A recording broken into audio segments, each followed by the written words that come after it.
What's up, everybody? Let's go. Let's go. Right at 8:30, no technical difficulties. We're hydrated. Hydration check, everybody. Everybody make your hydration check. I got a -1 to mine. But luckily, the flask of hydrification gives me a +2, bringing me to a total +1. We're good. We're good. We got magic items here, people. That's how we got to do all the stuff we do, people. So who's here? We're going to check in with who's here. I got a massive reveal of some unique DC20 monsters. You wanted to know about monsters. What about monsters? What about monsters? All these cool monsters from the Beholder. What's the all these cool things? D&D does have some pretty cool D&D specific monsters. What's the DC20 version of that? About to knock your socks off today, people. I'm so excited for this. We got Godzilla and King Kong, but the DC20 versions, you know what I'm saying? Whew, I'm getting too excited. Let's welcome the people, showcase the monsters, dive into the Q&A. Let's go. Faith Lily from wait a second. It's you. It's you, Faith Lily.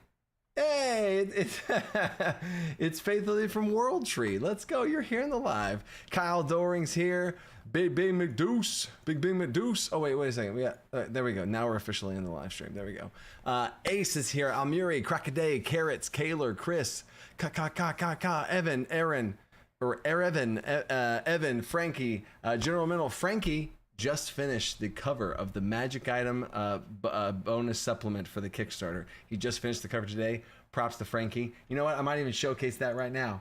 Let me do a little showcase. We're doing a little art showcase here, people. Let me do a little art showcase. Let me see it. Where is it at, Frankie? We gotta go find it. I'm gonna show it right now.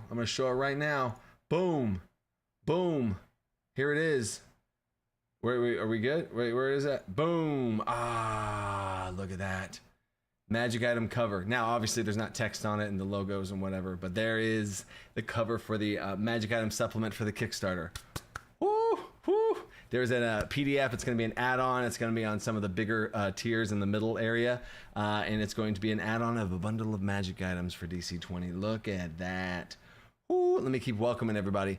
Garrett, General Mineral, Glenn, Nico, Grand Old Dwarf, Hayes, Hopeful, Ironside, Jakku, Jarl, that's so cool. Kindly, Kyle, Liam, Lower Jam, Mr. Fisherman, Nightbot. Thank you for coming, Nightbot. Ocarus, Omnicon, PH Arbex, PH Fowler, Rodaldego, Sarius, Slit, Snobder, Snozgobbler. There we go. What a great name. Snuffy, Swordblade and Sorcery, Tarvan's Keep, Ted, The Pocket Dimension, let's go. Who is it though? We never know who the Pocket Dimension is. Tom, who's piloting it? I don't know. Tons to learn. We got tons to talk about here, so welcome. Trothgard, Vanilla Gorilla, and Zan. There we go. I think I got it right. Zan. Haha. There we go. So beautiful artwork. Beautiful. Yeah. Is Nightbot sober? Who knows if Nightbot's sober? He's probably not, though, just if y'all are wondering. So if he says some wild stuff, who knows? I should honestly go into Nightbot settings and add in some random stuff for him to say to make you... I should do that. Anyway, so we got all the people here. I'm just checking in, everybody. And we already have a super chat from Peter. Says, hi, all. Hi, coach. Enjoy the live stream. Doesn't even ask a question. Just super chats to show the support. Appreciate that, brother. So... and on that note, yes, I'm going to do the monster showcase, and right after the monster showcase, we're going to jump into the questions. And how that whole thing works is all questions I'm going to answer in the order of them. Get them. That's why I do the question. I ask the questions at the beginning. We're not taking questions right now. Hold on your questions. Think about your questions. Maybe even type them out. And I'm just kidding. Chit chat with each other. You get the idea. So then once I start the questions, any sort of super chats, jump to the front of the line. I appreciate the support. That's one of the things that help fuel DC20 on and upward, especially as we approach the Kickstarter, because man, oh man, everything's just being thrown towards the Kickstarter, and it's quite a heap task, a hefty task of an undertaking. So I appreciate all the support there, and all the support from telling and sharing your friends the Kickstarter link, because the Kickstarter starts June 4th. My gosh, it's like literally a month away. Like, it's what it feels like. It's a month and like 2 weeks or so, but still, you get the idea. So anyway, wild stuff there. So let us go to the monster showcase. I want to get caught up to the chat right there. I see everybody. Is it Matter AK? I don't know. Everyone's here. Oh wait, everyone else is here? Everyone else, are they giving a process of elimination, guys? It's like a mystery every week. And one more live stream next month. Ooh, you're so right. You're so right. All right, so let's see some monsters here, people. Oh, wait. I gotta make sure I gotta move some stuff around. Okay, all right, yeah, okay, slide it over. Okay, there we go. Okay, now let's try it. Okay. So first of all, shout out to Paul Ferret. Paul Ferret is a monster guru. I've stumbled across Paul Ferret during Alkinder's Almanac journeys. He's like, that's all he does is monsters. He literally is like, that's all I do is monsters, but he's damn good at it. It's nuts. So Paul Ferret, I might have to put, honestly, I hope I remember this. I'm going to have to put, if Paul Ferret draws as many monsters as I'm planning on him drawing for the monster manual, I might have to make like a monstrous ferret and just call it, like, just because Paul Ferret, you get the idea? I don't know, like an homage to the, anyway. Liam says, can't wait to talk about monsters. It's been a year, but I haven't forgotten about the monster you owe me. I know, Liam, I got you. And it really, dude, that has been a long time, man. Whoo, baby. All right, so here's how Dino Reptiles. Oh, y'all already, I was like, how'd you know? But you can already see it right here. So here's a little disclaimer. Y'all, before I showcase these two monsters. These two monsters have went on a journey and they've spawned many more monsters already. So I almost accidentally sneak peek revealed the whole thing. Oh my gosh. So here's how this is looking. This cover, Paul Ferret has done so well on these two monsters. This might be the cover of the monster manual, like next year's Kickstarter, like the second Kickstarter. The first Kickstarter is the DC20 core rules. You get the idea. The next Kickstarter is the monster manual and game master's guide. He's done so well with this. I think this is just going to have to be the Kickstarter, that entire, like the actual monster manual book. I think that might have to be that, right? It's insane. So here is how this all came to be.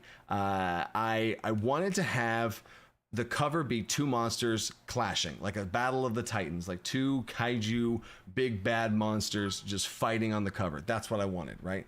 So with that in mind, I was like, what two monsters is going to be? What two monsters? You know, and I knew they had to be DC20 exclusive monsters. Can't just be anything basic, right? So the two monsters, oh my God, raccoons. Raccoons with some nuggies. I don't know if that's going to make it in the monster manual, or maybe there's one in the background where there's like a little trash panda. I don't know. David Tripp, what's up, David? That's funny. Can't wait for the Kickstarter. Thanks, David. So dino, no, not that kind of dino. All right, anyway, so I wanted there to be two big bad monsters clashing on the cover. I wanted them to, I had certain things in my head for what I wanted to do, but I didn't have it. Didn't know. I knew I'll know it when I see it type situation. I wanted one of them to be a furry beast, like a beast with like hair, like a wolf, a gorilla, a bear, some sort of like beast. Whenever you think beast, I think of like big, large, like lion, tiger, bear, oh my, right? That type of beast with fur and stuff, right? I want one of them to be that, check. And the other one, right, I want to be like some sort of reptilian dinosaur, but not a dragon, not a dragon. There's already a dragon on the main cover. There's gonna be plenty having to do with dragons. I wanted it to definitely not be a dragon, right? So I wanted to be dinosaur inspired and all that kind of stuff, right? Ironside, whoa, Ironside, what's up? No question. Just wanted to welcome my baby girl into our life. Added a new DC20 player to the family. Oh my gosh. Oh, dude, that hit me right here. Oh man. Ironside, the dad in me. I'm a sap for that type of stuff now. To the best TTRPG. Oh my gosh. Oh, y'all can like the thing. Oh my gosh, we can like it. We can click the like button on the super chat. That's wild. Oh my God, I can heart it. Look at that. That's so cool. Props to shout out to Ironside and the new baby girl. Oh my God. Oh, whenever she plays DC20, I'm gonna cry again. Oh my gosh. Oh, that's so cool. Congrats, dude, for real. Oh my gosh. Okay.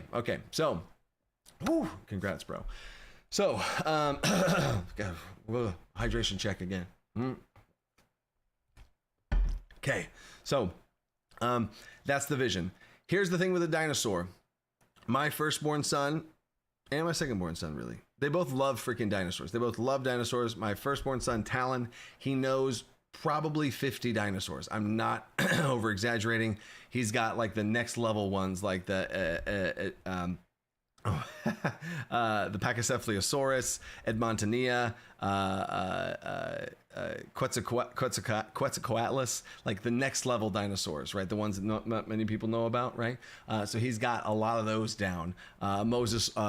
Mosasaurus. I know that some people pronounce it differently. Anyway, he's obsessed with dinosaurs. He loves Carnotaurus, Spinosaurus, Tyrannosaurus, Indominus Rex, right? If you're familiar with Indominus Rex, it's like a Jurassic Park thing, and Indoraptor. So those favorite ones were my inspiration towards what I wanted to see in this dinosaur monster.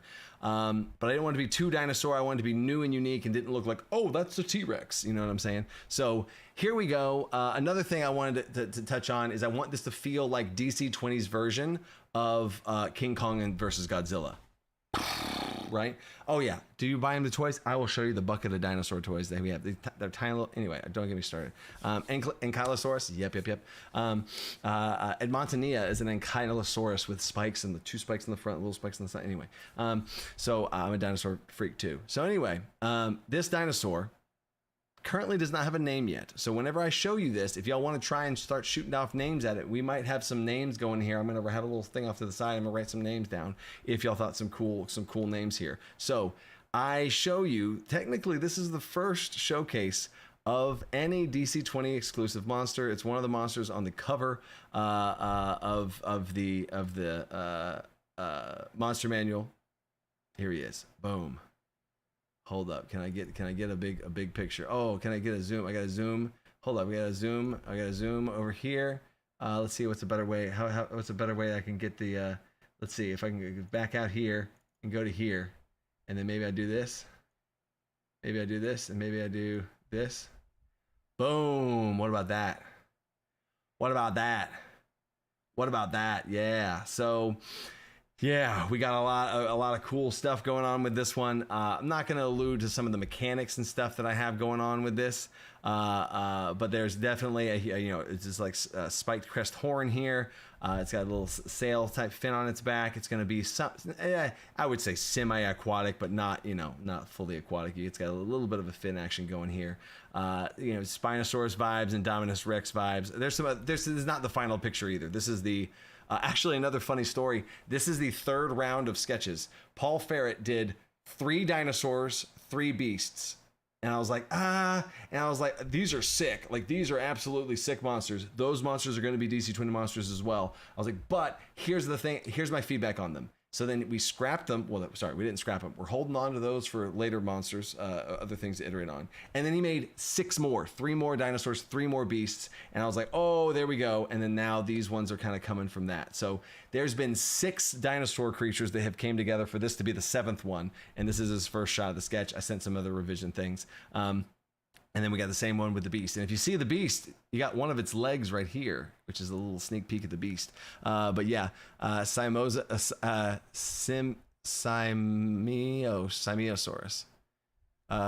Dodecasaurus, mountain shark, badass. There we go. Iguanosaurus Rex. Oh yeah, pterosaur. Yeah, for sure. There's lots like Dimetrodon's not a dinosaur, etc.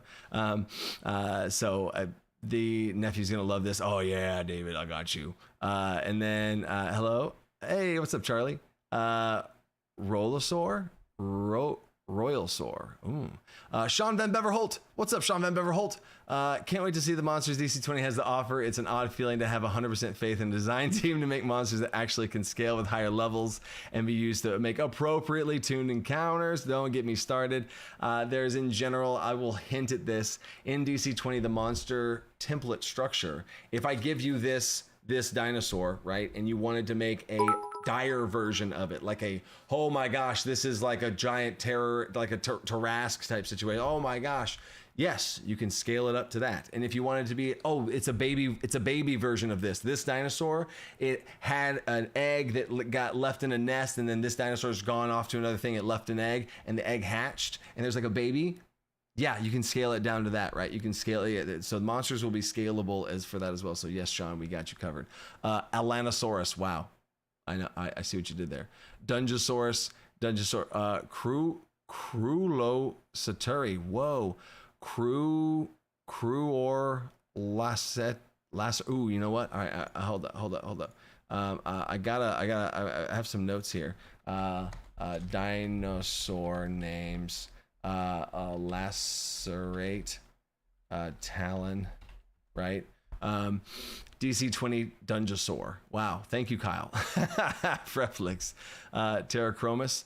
Oh, Geoterax. Oh, those are some good names. Terracormorus. Interesting. Geoterax. Yeah, that's super cool. Super cool little names there. Bunyan. I don't know. It sounds too much like Bunyan. Francis Giantosaur, Alanosaur, Cochosaur. Whoa, and I think we've ran out of names. Once I see Cochosaur, I think we're done. Okay. So there's that. Whoa, we're zooming more. No. All right. So now this next one, y'all. This next one. Buckle the heck up, y'all. Buckle up. Right? This next one. Oh man, I thought the dinosaur was going to be my favorite. I thought the dinosaur skew of the Godzilla versus King Kong situation. I thought that was going to be my favorite. This next one's my favorite. I don't know.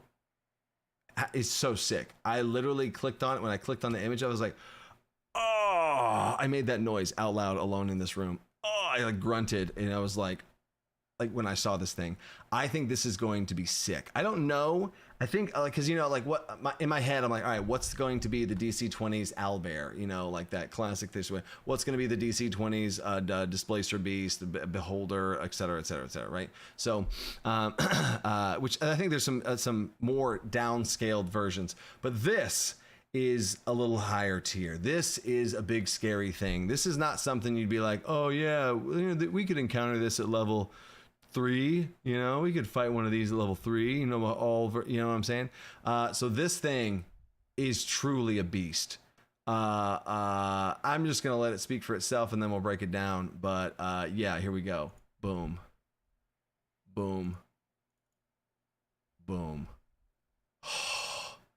Terrifying. All right. So we got ourselves a essentially like a dire bear hulk, like a bear hulk with like antlers, like almost like moose antlers. With that, also it keeps going like saber-toothed tiger teeth. So we got like a saber-toothed tiger bear, right? It's on 2 legs right now, but it can like hulk down on. It has the bigger upper body, bigger upper body. It can like sit down on like sit its arms down because it's got the bigger upper body with wide arms. It also has antler spines on its back. Like how terrifying. So it has huge antlers here, little extra things in the beginning to like, imagine the defensive offensive type situation there. And then it also has on its like hunched hump back, it has more antlers, like spine, like bone spurs almost, but more antlers coming out of its back and its furry mane, hump back, bone spur type antlers coming out of its elbow, massive freaking Eddie Scissorhands, huge claws, 2 big fangs. Get out of here, right? Get out of here. So anyway, there's that. Antler Hulk. Oh, Antler Hulk is cool. Antler Hulk is cool. All right, so here we got the dinosaur names. No, for the record, Cochosaur did not make it, but now we have beast names. So I think Antler Hulk. That's kind of funny, but elk bear, shambling dire bear, horned saber-tooth. That looks sick. Wendigo. Charlie Wolf. Remember to send your hashtag questions. But great artwork. Yeah. So I'll say this now. With the release of the oh, actually, no, take that back. No, not no questions yet. No questions yet. And then Halt announced a bear. Yeah. Oh, also just to make sure everybody's on the same page. No questions yet. Charlie just came here. He didn't hear my announcement to say no questions, but appreciate the super chat, brother. My moderators are amazing. My moderators super chat. What a wild world. And then still on the dino, Diabero Tolana, Caressed Gnawbone. Ooh, that's interesting. Cryptid. Did Cryptid have a cool name? Gnawbone. Yeah. Wendigo, but not undead. Deer of Fear. Slothed Elderhorn. Ooh, Elderhorn. That's kind of cool. Elderhorn. Wendigo.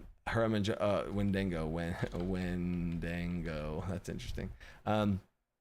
Mirgok. Yeah, so there we go. Anyway, I just thought it was Worgen, Dire Sully. Oh my gosh, Sully. That's funny. Great Forest Terror, War Beast, Crest Gnawbone. Oh, interesting. All right, so here we go. Crest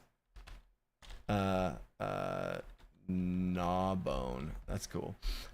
Furry of the Woods. Dinesh Sheridan wants to call it Fury of the Woods. Ursa. Oh, that's cool. Ursowl.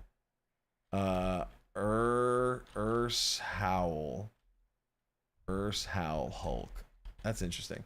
Arctorn, Antlered Stalker, Ursine Saberhorn. Oh, damn. Ursine Saberhorn. Or Ursine Saber Hulk. Ursine Saber Hulk. Oh, damn. Razor Tusk, Darkwood Chimera. Oh, Timothy. I call it Moose Bear. Hector, we're not going to call it Moose Bear. Moose Bear. I'm sorry. We can't call this thing Moose Bear. All right. So now we come to the vote, and then we're diving into the question. So here's the cover. We have two cover options here, people. Two cover options here. Listen up, right? We have cover option number one. Cover option number one. These two beasts battling it out. These are obviously sketches. These two beasts battling it out. Also, side note, it's not going to say DC Playbook. It's not going to. This is my Patreon monthly playbooks that I used to make for 5th edition that I've moved away from, and now I'm all in on DC20 every month. Content type stuff. So this is not. Ignore that. This is just to show it's going to be the cover of something, right? So this is option number one. Okay. This is option number one, right? So we have two options here. I want to see the vote of which of these positions do you think are the coolest? Because damn, I don't know. They're just all so freaking cool. Yeah, Ursine Saberhawk I think is super sick. Fake question ad fee. Fake question ad fee. What? Charlie, you've lost your mind, Charlie. Bradley DuPont, what are you doing to avoid overbalancing so that character choices feel impactful? Wait, choosing this means not being able to do that. What? Oh, wait, choosing this means not being able to do that. What are you doing to avoid overbalancing so that character choices feel impactful? I'm gonna have to chew on that, Bradley, and I'll answer that the very first question. I'm confused as to what the question is asking, especially as choosing means being able to do that. So maybe at the Dungeon Coach Bradley DuPont, and just maybe clarify a bit more, because I don't feel like I have soaked in the question enough to be able to answer it. Okay, so this is option one. Option one is our beast fighting up here, and this the dino is jumping, right? Option one. There's option one. Boom. Option two is kind of the opposite. So the dinosaur's on top, above, jumping down. This time, this one's kind of hunched down. We have the tail sweeping across the bottom, at the bottom of the book page. I think that's pretty cool, like its tail's sweeping across. And we have the dinosaur kind of roaring up at the beast, coming above head. We got the big antler flail and the big claws coming in. It's cocking its arm back to swipe, right? You're jumping in, you know what I'm saying? All right, option one, option two. Option one, option two. Yeah, so there's option one. So I'm gonna do a voting poll right now. Start a poll. Which cover? We got option one, top. Option two, bottom. What? Bottom. All right. Start the poll. Here's option two, option one. Option one, option two. Option one, option two. Option one, option two. Wow, overwhelmingly two. Oh, wow. I only see two people. One person says option one. Wow. I mean, both are great. Two for sure, composition wise. Okay, I see. Two by a country mile. Damn. Okay. Yeah. I see it. All right, people, two it is. Now, I see a wide a majority of 2s in the chat, but then the votes would show 38-40% of y'all, are still, thinking 1. So I think they're both great, absolutely great. I might even like save this type of position to throw down in another, in some other pose with 2 other monsters, So yeah. So definitely we'll, some tweaks and moving things around and all that kind of stuff. So heck yeah. So now let's answer some questions. So hit you with the hashtag questions. Questions are opened up as of right now. Hashtag question, ask your questions. I'm going to go answer the questions up here that we just saw. So then Elaine Tricand, anything you can say about potential teleportation / pocket dimension / portal subclass? I personally love one in Artificer, but I'm generally curious. So currently right now we are going through the subclass. I guess this would be a good time to say exactly where the design phase is at on everything. So classes are getting some reworks. I'm doing another I'm doing another pass over all of the classes of levels 1 and 2 features after playing them for a while in their stages, after purposely play testing and evaluating, watching things, play testing the crap out of all of them in different little test sessions and stuff, hearing feedback from the community who's also been doing the same thing. I have my thoughts of every single class of things I might tweak to them. I have the community's thoughts that I've compiled of every single feedback point about the classes of the that I've gotten so far, and I have my team, my alpha design team that reviews and has their feedback. So I took all of that, I enter into the a coma, and I just compile it all in there, right? So more passes are being done through each class, and there's going to be a handful of class updates, class reworks for level 1 and 2 features for all classes. Also, at the same time, development is worked out for the Spellblade, and the Spellblade is looking sick as hell, and it is better than I ever could have imagined. And Paladin people are going to be happy. People that want to blink and teleport around are going to be happy. People that want to summon their weapon back to their hand are going to be happy. People that want lots of cool stuff with the Spellblade going on, and all the subclasses, subclass generation for the landscape for all subclasses. So in general, teleportation, pocket dimension, portal subclasses, there's technically a pocket dimension situation going on with the genie warlock. Has some of that going on with like lamps and putting things inside of things. And then as far as wizards, for sure going to have some sort of teleportation and portal situation. There's going to be spells for sure across the board, but I will have to go through there's going to be some teleportation with shadow magics and stuff like that, but I'm going to have to go through across the board for every single class, and that's something that's currently being done. Right now we have to do the class stuff first, because I can't flesh out subclasses if the foundation of that is level 1 and 2 features of classes. So that's going to be the first thing, and then the subclasses will come online from there. But I will be able to better answer that question, Elaine, in about 3 weeks. I'll ask that question again, ping me or something, and I got you much better on that point. And then Bradley DuPont, has Bradley DuPont answered each choice is tough because option 1. Okay, so I don't think Bradley DuPont has. Oh yeah, there we go. If I'm playing a Spellblade, focus on might, we'll be able to do it. Oh, there we go. Thank you, Bradley. Okay. Gotcha. But thank you, Bradley. Great example. So Bradley's question is, what are you doing to avoid overbalancing so that character choices feel impactful?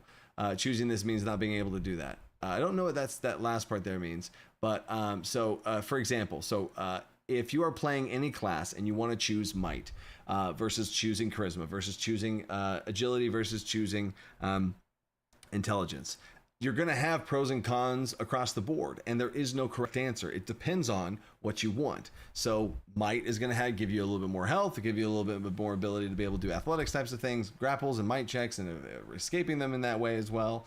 Things having to do with rest and healing up from rest and all that kind of stuff. Yeah, agility, intelligence, charisma, they all have their things, and they all have their pockets that matter. Right now, you're not absolutely nerfing yourself. If you want to play a frontline barbarian and you don't have a maxed out might, you're going to be fine. If you have a -2 in might, any frontline character with a -2 in might might have a problem. Same with agility, that might be a problem. But in general, you're going to be able to put those points wherever you want and have a balanced feel where your choices matter, right? And now I'm confused about the overbalancing situation, because if things are balanced, right, then all right, things are balanced and your choices matter, and it's not like, well, I have to do this if I'm this and I have to do that if I'm that. So you have plenty of choices, and the game's balanced enough, and there's certain what do you want to call it, precautions that we've taken for multi-classing and other things like that to not get too broken, and we're constantly looking out for stuff like that. Of course, it's the alpha, so there's that.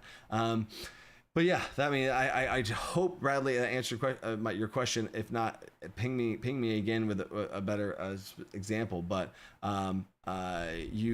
if you choose to answer your specific question, if a spellblade focuses on might, yeah, they'd probably be better suited in the front line. They're going to be able to resist being knocked and down and grappled and all that kind of stuff in the front lines better.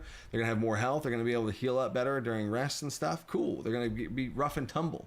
If it's a charisma based spellblade, then they're going to have a little bit more grit. They're going to be more charisma on the battlefield to be able to help others in that way, to help them with their saves. They're going to be able to reduce damage they take with grit, which is a little bit of a sneak peek for what grit is also going to be able to do.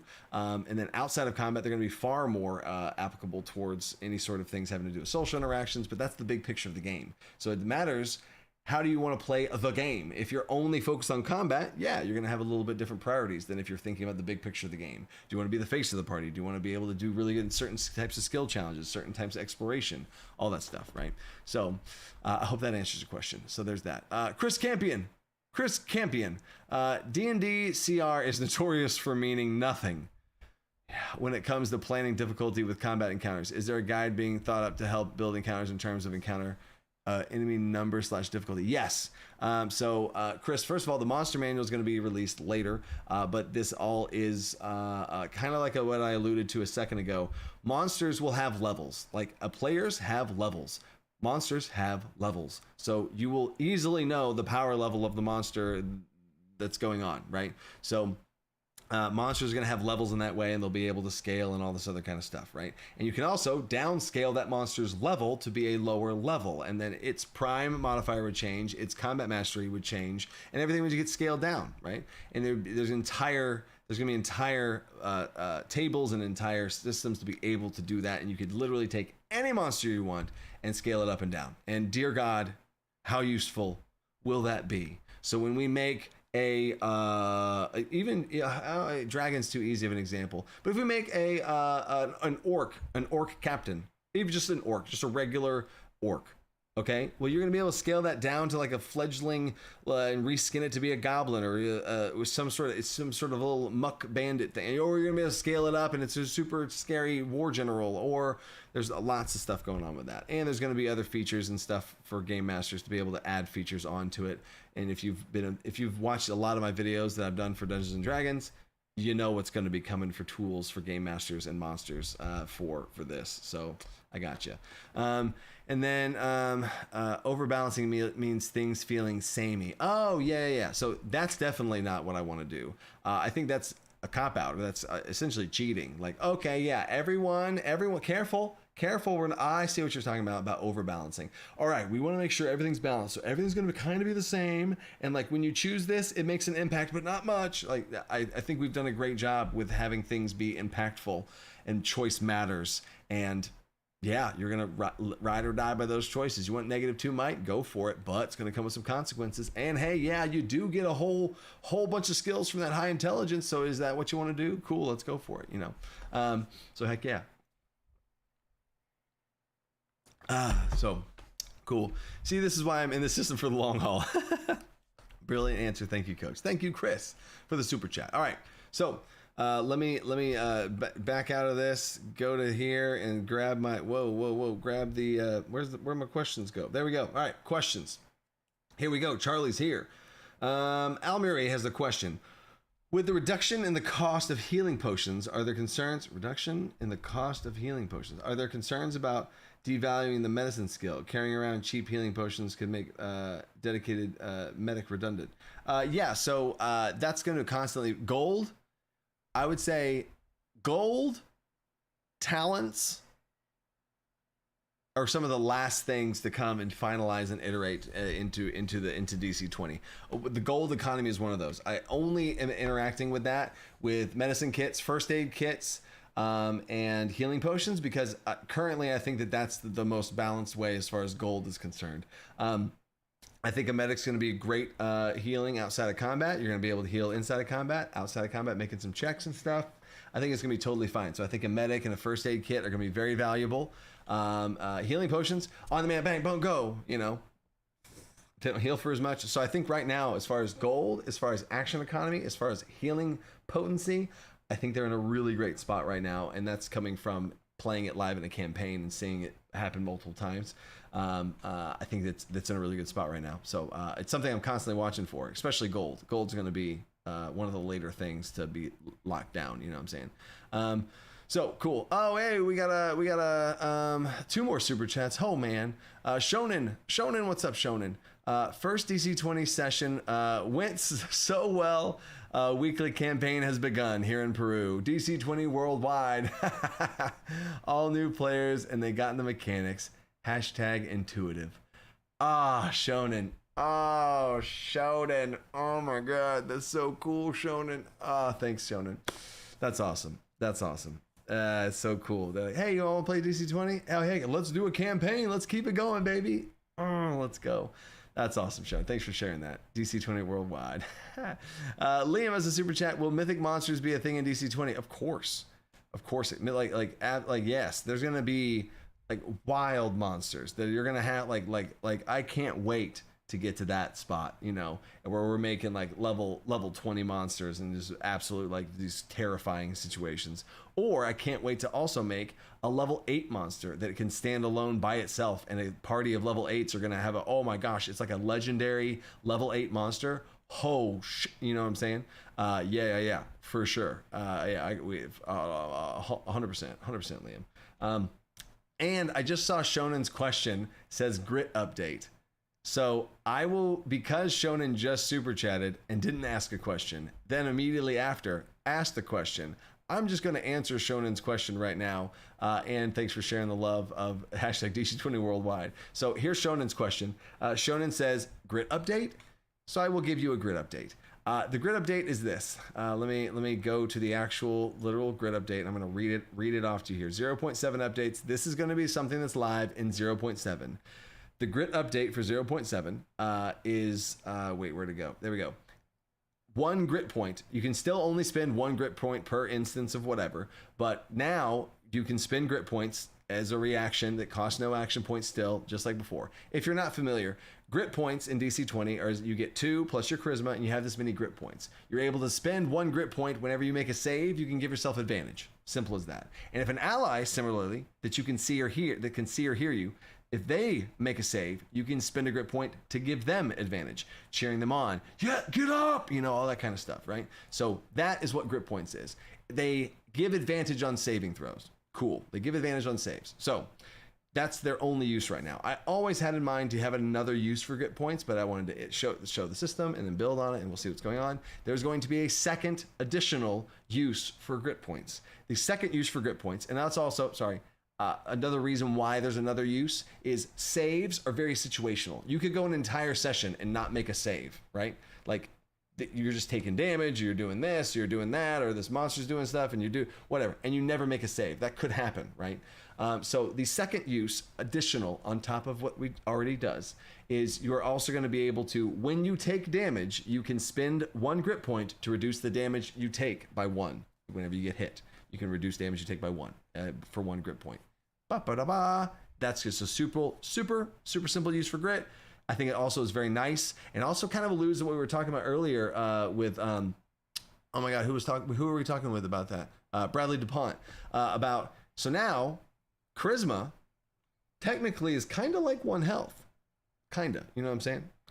Right? So I think that's going to be absolutely amazing, and so far it's been super great. So I love it, and it's going to be in 0.7. It's going to be in 0.7. So there you go. So there we go. Next one. Next question. Wait, we got caught up? Okay, yeah, Mythic Monsters. Okay, cool. Next question. Dabby has a question. Are subclasses going to be released before Kickstarter or after? I am trying my damnedest to have the subclasses be released before the Kickstarter. 0.7 is slated to supposed to have 2 subclasses for every single class. Now, that will not include the Paladin. Okay. And there's another class that won't include, but I don't want to talk about that right now. But there's going to be 24 subclasses, hopefully level 3 features.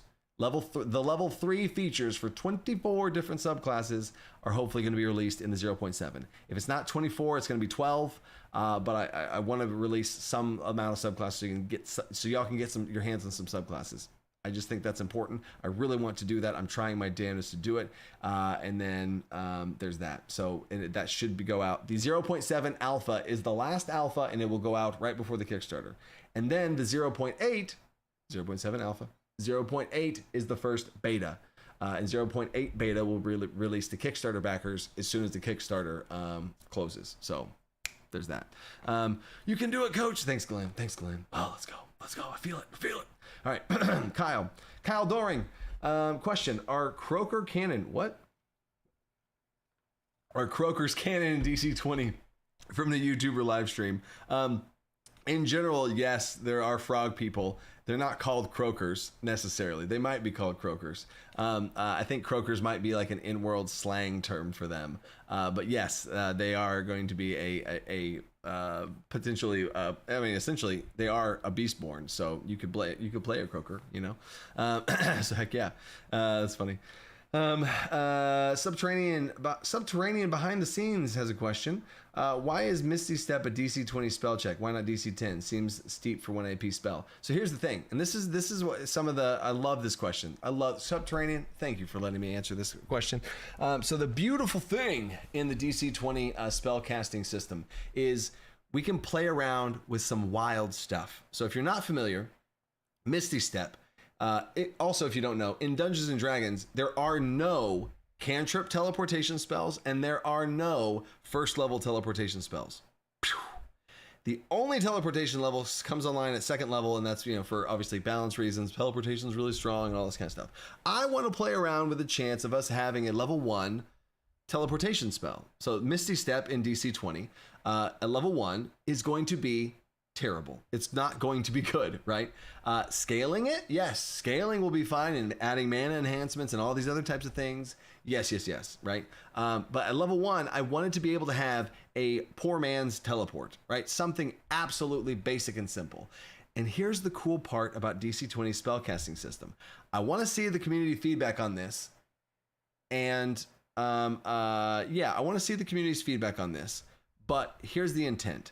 Is we can have spells have a very high DC and be very unique. They can have a very high DC and you can still cast them, because guess what? Whenever you cast a spell, you always have the minimum result. So if you cast, let's say like something like, you know what? I don't want to go through spell examples. So if you wanted to cast something like Bless, right? We'll use Bless as a good example. So let's say you want to cast the Bless spell. If you cast the Bless spell, you make a spell check, you roll a 2 on the dice, and you add your +4, and you have a 6. Ah, dang, right? You didn't just waste your mana.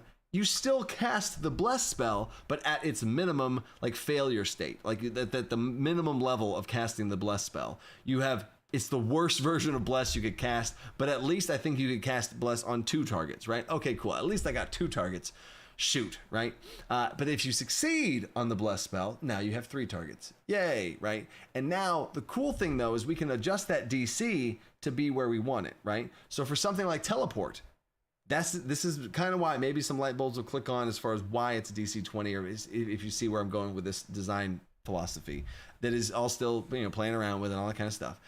So for Misty Step, I wanted to have that DC be high, a DC 20 teleport for a level 1 teleportation spell, because at the we are gonna go to the spells. So here we go. We're gonna go to the spells. I'm gonna pull up so I can actually show, because some of you guys Might want to actually see what's going on here. So let's see, lightning, teleportation, lightning bolt, teleportation, return, misty step. Okay, cool. So let's kick it on right here. So misty step, right? So 1 action point, sure, and then it's a DC20 spell check, yes. And you can teleport up to 5 spaces. Dang, 5 space teleport at level 1.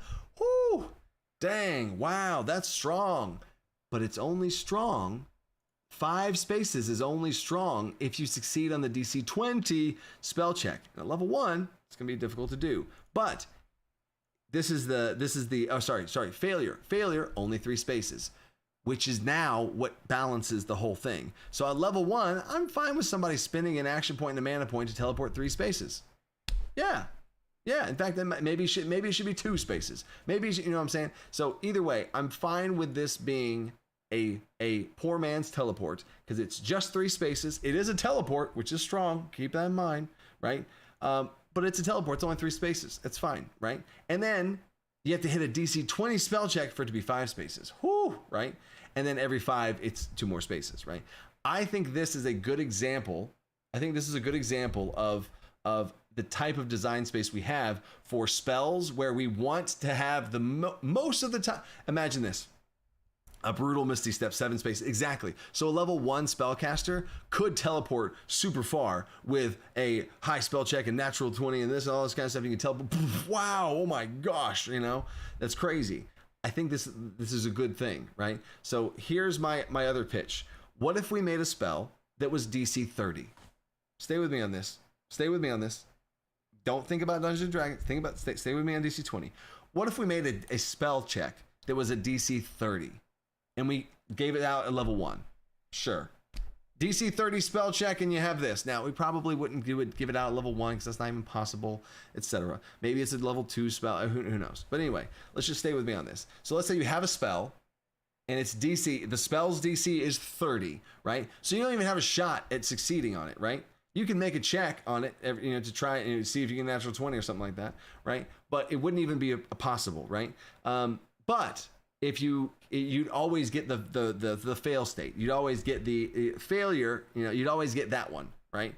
And then as you level up, you can have a higher spell check. As you, maybe somebody else also knows the spell and you can try and attempt to cast it together.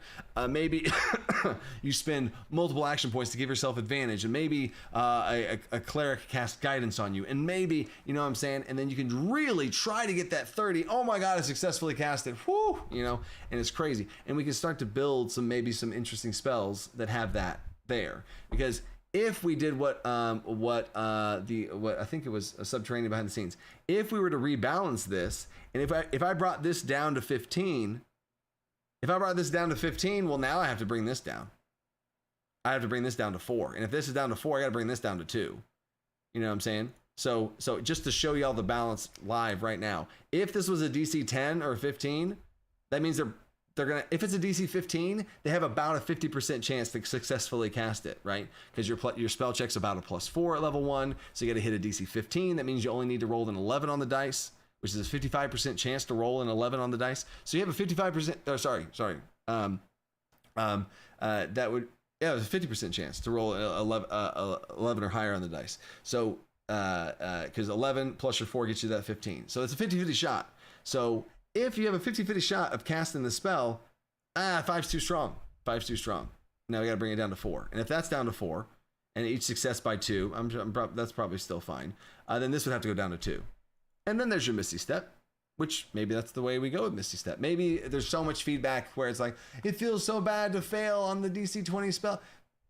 Okay, let me just nerf it for you. So that's my concern. My concern is the community won't understand the spell system of what it can be and what certain spells can be. Yes, maybe I give you access to a really cool spell that has a really high DC that you're not intended to make all the time. But that's okay. That's magic. It's hard. It's difficult. Because when you do, baby, when you do hit that spell and you do succeed on it, oh man, wow. You know what I'm saying? So there's my mini little rant on that. So I hope that makes sense. And then, so we got that. Oh, hey, whoa, we got a super chat. Kyle Doring is in our super chat. Thanks, coach. I have croakers in my DC20 campaign. Love it. You're official now, Kyle. Croakers are official. That's funny. Players love failing anyway. Exactly, Coral. Let's go. All right, so let's see. We're back to the questions. Garrett Martin has a question. Any plans for the player handbook or core rules to talk about the use of mundane items? Help get players think outside the box, pocket sand to the face. That would be a game master's guide situation. And that is a great, I'm going to I have my little live stream notes here. Mundane item tutorial in GM guide.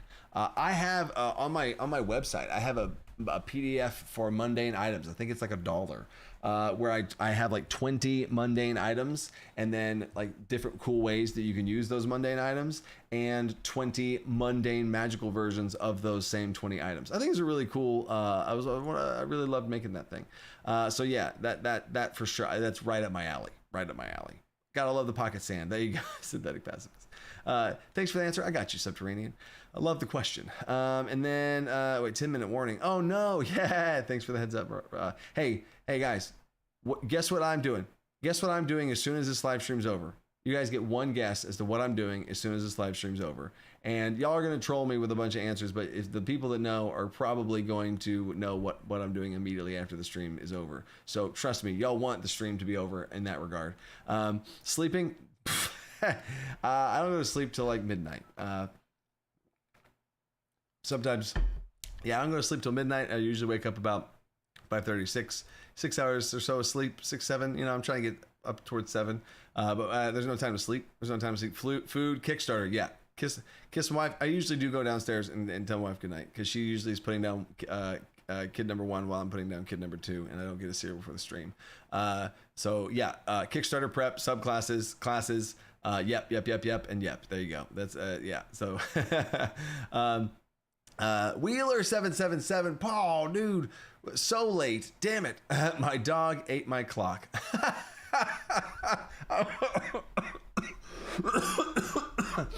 Oh, dude, I was not expecting that. I don't know if that's like the old teacher in me. The dog ate my homework, but you said dog ate my clock. Wow, Wheeler, that is quite the excuse. I'm going to pass you on that one, Wheeler, and thank you so much for the super chat, bro. That's funny.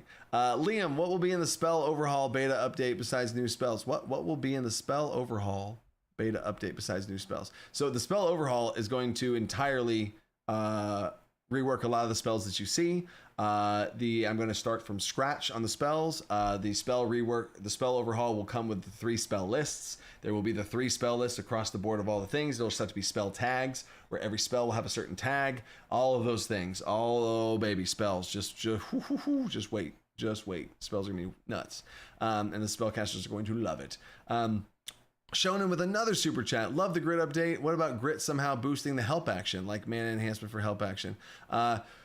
In general, I'd say no. I think that's where we start to get to stepping on the toes of the bard.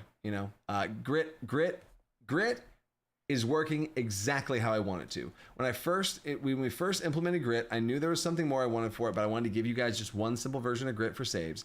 I knew I wanted it to reduce damage in some way, and then that's it. Anything else, if grit gets any stronger, it now becomes, oh, well, if I want to be a tank, I have to have grit, and I have to be a charisma. Like, nope, no. No. If I want to play a bard, I have to have high charisma. No. Whoa. And then if there is a bard in the group, and then everyone has grit, and everybody has all these things, the bard's like, well shoot, what am I doing, right?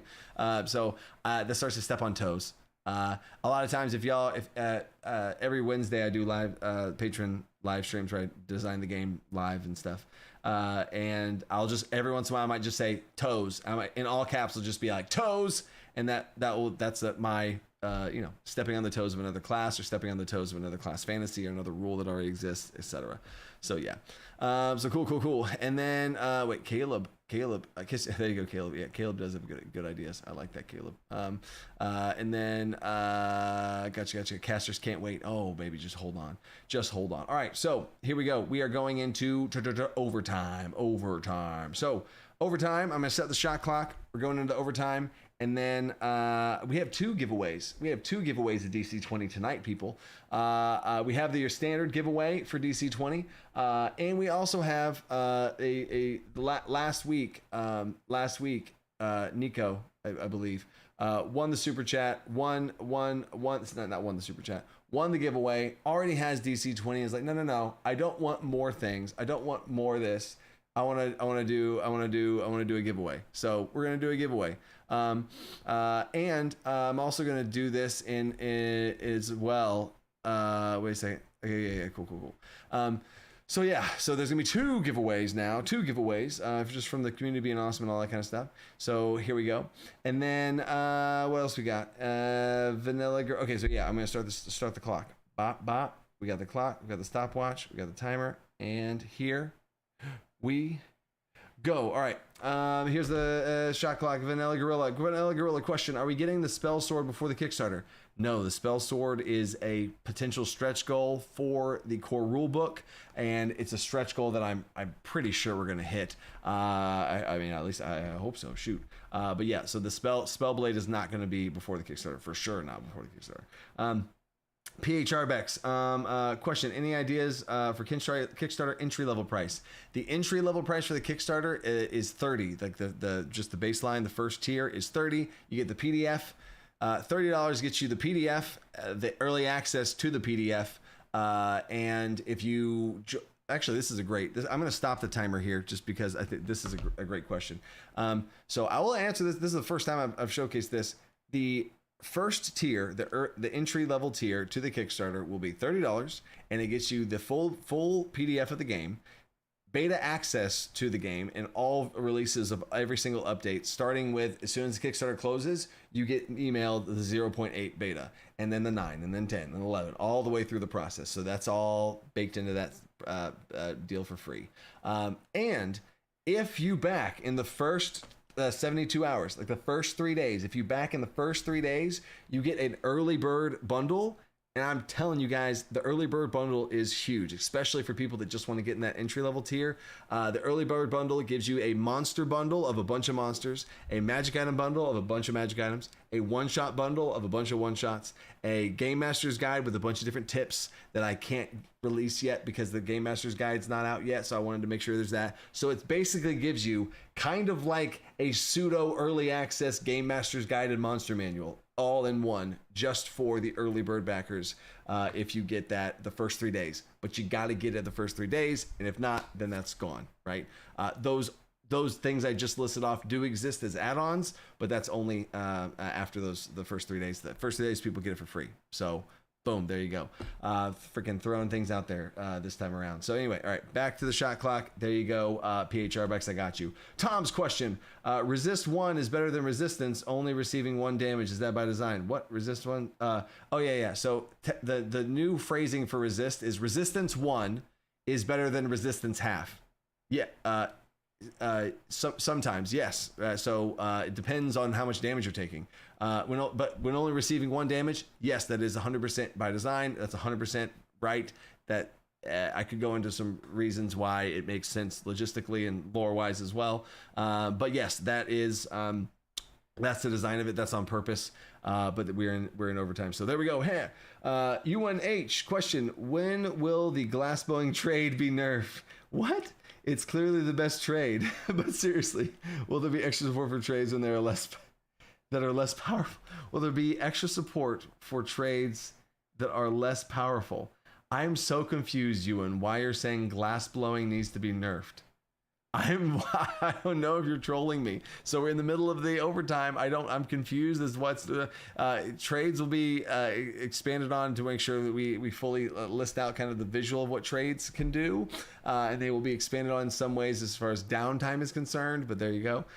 So then subterranean behind the scenes, another question: does the light ballista really need to be 4 might requirement with the unwieldy and threatening feature and needing to be spending 1 AP to deploy? It seems balance with the 2 might requirement. Yeah, so the other thing you have to keep in mind is the might requirement only applies if it's not deployed. Once you deploy it, you don't need the might requirement anymore. So I don't know if that's something that you're aware of. But if you have a might of 4, that means you can hold it and carry it around and fire it, right? So I was this close to removing the light ballista from the game, and I'm still this close to removing it from the game. So I think it's in a good spot right now, because once you do get 4 might, you could carry it around and fire it without deploying it, which that's scares me, right? Jarl, question: what decision for the game was tough to make, but you knew in your heart of hearts that it was for the best? Oh man, Jarl. Oh my gosh, Jarl. I'm gonna put a reaction to that question, and I really want to think about that question. Gematos, question about time. What's your ballpark timeline for the 1 player's handbook, 2 monster manual, 3 DM's guide, 4 virtual tabletop connections to the Foundry? When should we stop? When should I stop playing D&D? Gematos, that's so funny. So player's handbook is the core rulebook, which is what's coming in this Kickstarter. So there's that. Monster manual and game master's guide are going to be together. And it's a lofty goal, but if the Kickstarter does as well as I'm hoping that it will, hopefully the momentum from that will carry on into the next Kickstarter. Because how this also works, if y'all don't know, is Kickstarter 1 pays for Kickstarter 2. Because right now, nothing is paying for Kickstarter 1, and I am going broke to just fund this first Kickstarter because there's nothing that came before it. Alcander's Almanac came before it, but that was 2 years ago, and I was going to be releasing Kickstarters every single year to pay for themselves, but then I had a 1-year drought due to the OGL and the process of making the DC20 and having that whole situation happen. So if this Kickstarter does well for the core rulebook, that also will speed up, and I can hire in more people, bring on more people to the team, get more stuff done. Production starts dialing up. So hopefully the plan is to have the Monster Manual and Game Master's Guide be together in the next Kickstarter, the very, very next Kickstarter. And then virtual tabletop stuff is currently being worked on right now in lots of different ways. So yes, you can stop playing Dungeons and Dragons in about 6 months. Stop playing Dungeons and Dragons, because you'll have enough stuff from DC20 and levels to be able to start making campaigns and all this other kind of stuff. So there's my 2 cents there. Kaler, question: can we get a sneak peek to the price point of a random Kickstarter tier? Hey, I just did that. Gave y'all the first tier. Haha, nice try. And then Badman Manicello, question: do you guys plan on reworking Tarask since D&D? There's the timer. Since D&D Tarask has memed on enough. Yes, I plan on not reworking the Tarask. I don't want to just take the Tarask and be like, oh, look at, we made a Tarask. We're going to make a monster that's wild and terrifying and is our version of a Tarask and is truly terrifying. And I want to make a monster. I want to make a monster and put it in the Game Master's Guide and put it in the Monster Manual, and it's going to be like the last monster in the book. And I want it to just be terrifying. I want it to just be, if you can beat this monster, I want it to be wild. You know what I'm saying? I want it to be wild. So there's that. Now I am going to go back and answer Jarl's question because that was just such a deep and insightful question, right?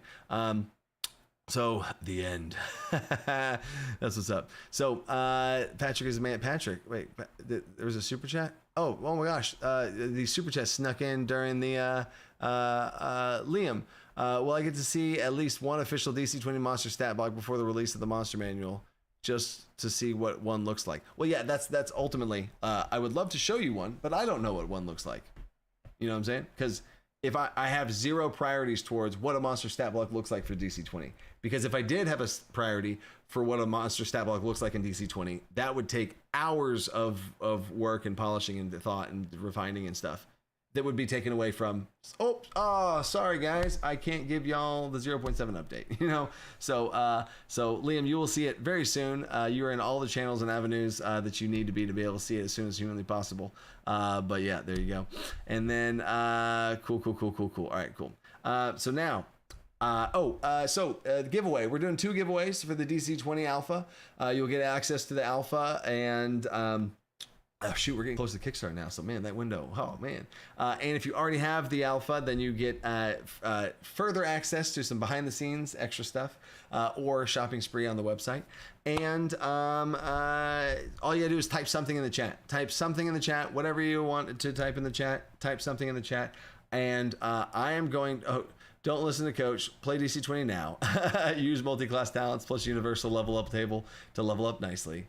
That's what's up, Shonen. I appreciate that. I'm just trying to give the humble answer. I'm playing DC20 right now. Shoot, that's all I'm ever gonna play.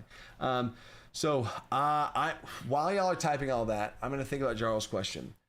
What decision for the game was tough to make, but you knew in your heart of hearts it was for the best? Removing the paladin. Yeah, I thought I was gonna have to think longer on that one, but removing the paladin was the hardest thing so far. Um, yeah, removing the paladin. I think another hard choice was removing physical and mental saves from the character sheet, and they still exist in general. But that was an interesting deal there. Reorganizing some stuff about having how the attributes work and overhauling the attributes. That was kind of like, armor and all these different types of things. I think that I've really been heavily focused on the attributes and making sure that I nailed the attributes.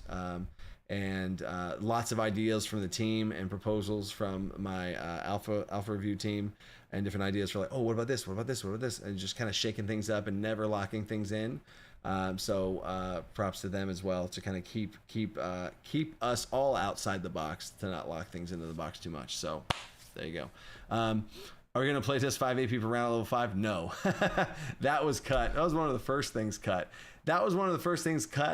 That I never even needed to play test. If y'all didn't know this is kind of funny. The first versions of DC20, wait, what?